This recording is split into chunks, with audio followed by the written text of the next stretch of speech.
नमस्कार, मी कीर्ती गायकवाड. स्वागत आहे आपलं आय न्यूज 28 मध्ये. चला तर मग जाणून घेऊयात महाराष्ट्रातल्या ताज्या घडामोडी. मनोहर वाडा भिवंडी महामार्गावरील पर्यायी रस्ता कुचकामी होते, वाहतुकीस अडचण, लोकांचे झालेत हाल. मनोहर वाडा भिवंडी महामार्गावर असलेल्या करळगाव पुलाची हालत गंभीर झाली असून त्याच्या डागडुजीचे काम संत गतीने चालू असून सदर रस्त्याला पर्यायी रस्ता उपलब्ध करून दिल्याने रस्त्यावर मातीचा थर लावून 4 नंबर खडीचा नुसता थर टाकून दिसलेला दिसतोय. त्यामुळे दुचाकी आणि 4 चाकी स्वारांना चालवण्यास लोकांना खूप शारीरिक व मानसिक त्रास होत आहे व अपघाताची दाट शक्यता नाकारता येत नाही. सदर पर्यायी रस्ता नदीत भराव करून टाकून दिल्याने दोन्ही पक्के तटबंदी सुरक्षा कठडा नसल्यास वाहन नदीत पडण्याची शक्यता नाकारता येत नाही.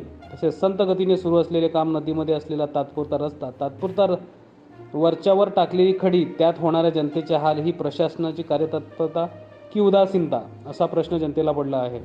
निवडणुकीचे वारे, लोकनेते निवडणुकीत गर्क, प्रशासन आपल्यात तर्क, जनता राम भरोसे. पाहूया यानंतर प्रशासन कोणते निर्णय घेते ते येणाऱ्या काळातच कळेल. वार्ताहर शुभम पाटीलच्या जोडीला प्रणय प्रभाकर पाटील, पालघर जिल्हा ब्युरोची यांची रिपोर्ट.